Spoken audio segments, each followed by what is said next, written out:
Hey everyone, welcome back to Corporate Decoder, the place where we try to find the silver lining in those very grey SEC filings, but sometimes we find a storm cloud instead. And well, today we've got a bit of both. So buckle up as we try to make sense of be or ended Acquisition Corp.'s latest filing. It's a bit of a mixed bag, let's dive in.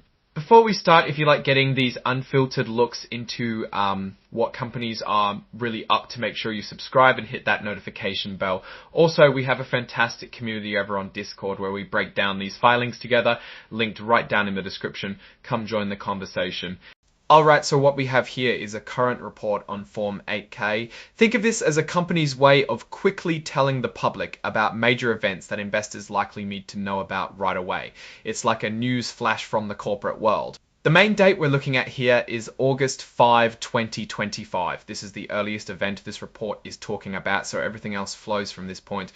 The company in focus is byNordic Acquisition Corp.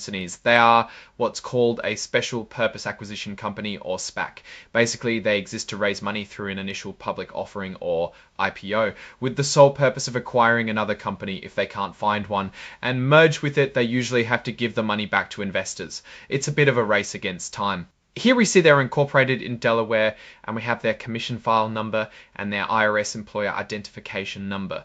These are important for official tracking, but let's move on to what they've actually been up to. Now let's look at how their stock is traded. They have units, which are a package deal of common stock, and warrants BNOU traded on the OTC Pink Current market. Their common stock BNO is also on the OTC Pink Current market, and their warrants BNOW are there too. The OTC Pink market is generally where smaller companies or those not meeting the strictest requirements of major exchanges like the NYSE trade. byNordic is considered an emerging growth company. This means they get to use some lighter regulations and reporting rules to help them grow. They have also elected not to use the extended transition period for keeping up with new accounting standards, which suggests they might be aiming to grow up fast and get on a more even playing field with established companies sooner. Okay, so the big news here is that on August 5, 2025, BNO entered into a material definitive agreement. This means they signed a significant deal. What they did was issue a promissory note for $300,000. A promissory note is basically an IOU. They borrowed money. The money came from Achilles Capital AB, and this lender is an affiliate of Water byNordic AB, which is actually BNO's sponsor. A sponsor is usually the entity that sets up and helps guide the SPAC. The reason for this loan is to provide the company with general working capital. This is the money they use for day-to-day operations, like paying bills and salaries. Here's an interesting point. The note carries no interest. That's usually a good sign when you're borrowing money. Usually you pay interest. The whole amount is due when they finalize their first business combination. That's their big goal, right? Finding another company to merge with. If they don't find a business to combine with, then this loan gets paid back only if they have money left over outside of their special trust account, which holds the money raised from their IPO. This section just reiterates that issuing that promissory note is a direct financial obligation. It's money they owe. Now, things get a little more involved with changes to their core documents. On August 6, 2025, they held their annual meeting of stockholders. That's where shareholders vote on important company matters. Following that meeting, they filed an amendment to their certificate of incorporation. This is like changing the company's foundational constitution. The big change here is about the deadline to find and merge with another company. They've extended this deadline, which they call the termination date. This is a pretty significant flexibility. They can now extend this deadline by 1 month at a time all the way up to August 2026. And importantly, the board of directors can make these extensions without needing another shareholder vote each time. This gives the management team more room to negotiate deals without getting bogged down by shareholder approval processes for every small extension. It shows they're serious about finding a good business combination and need more time. This section details the results of that August 6 annual meeting we just mentioned. Out of over 7.6 million shares that could be voted, about 5.6 million, or roughly 73%, were represented at the meeting. That's a pretty good turnout, showing engaged shareholders. The first item was the charter amendment proposal. This is the same one we just discussed. It's about extending the business combination deadline. Let's look at the voting. For the extension amendment, 5,644,000 votes were against and 0 abstained. Plus, there were 0 broker non-votes. This is a unanimous approval for the extension. Shareholders are clearly on board with giving the company more time. The second item was the director's proposal. This is about electing the board of directors. Jonas Olson got 5,531,833 for votes and won 12,500 withheld votes. The remaining nominees like Anna Yukiko Beaconbach received a full 5,644,333 for votes, which is a perfect score. This indicates strong support for the current leadership team. This section covers any other significant events that don't fit neatly into the other categories. In connection with the shareholder vote at the annual meeting, 571,053 shares were tendered for redemption. When SPACs have these extension votes or announce potential business combinations, shareholders sometimes choose to get their money back instead of waiting it out. This means they bought into byNo thinking it would find a deal quickly and are now cashing out. This part just repeats the previously discussed extension of the business combination period up to August 2026. And here's a specific detail about funding the extension itself.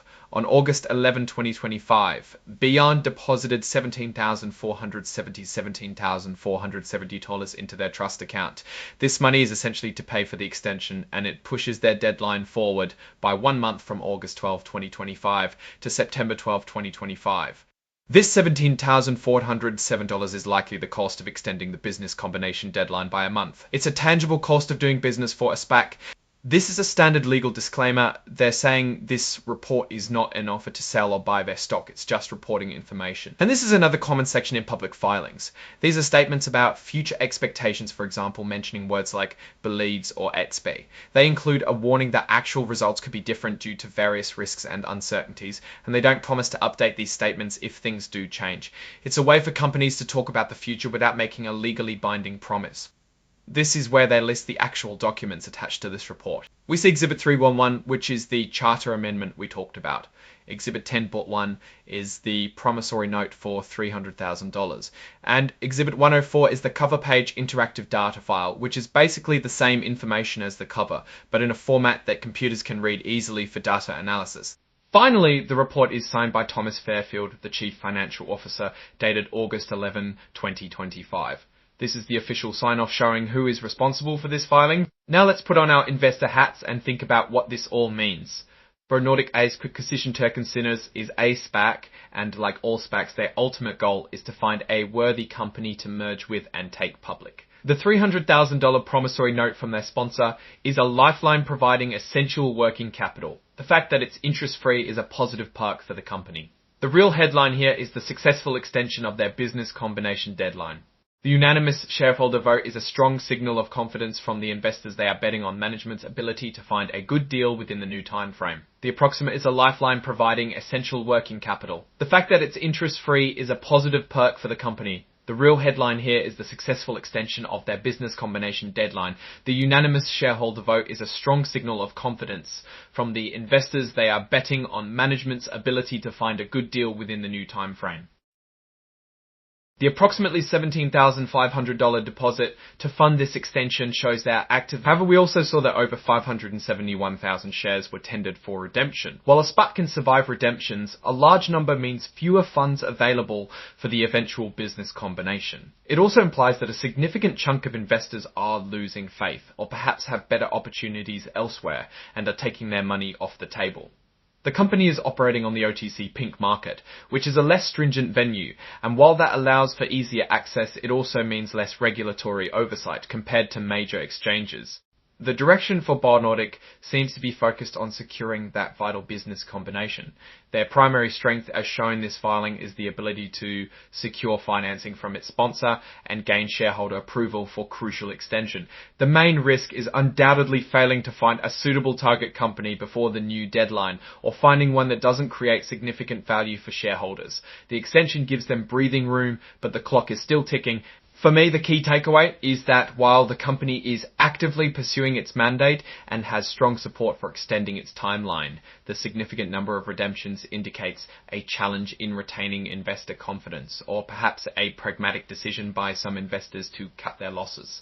The success of byNordic hinges entirely on the quality of the business they ultimately merge with and the market's reception of that new entity. They have bought themselves more time, but the pressure is still on to perform. A $300,000 loan and a single month extension at a cost of $17,500 might seem small, but they are critical steps in a larger strategy. Alright, that's our breakdown of byNordic Acquisition Corp's latest filing. What's your take on these numbers and what they signal for the company's future? Drop your thoughts in the comments. If this analysis was valuable, hitting that like button really helps, and subscribe for more deep dives. Don't forget to check out the Discord in the description. Thanks for watching. See you next time.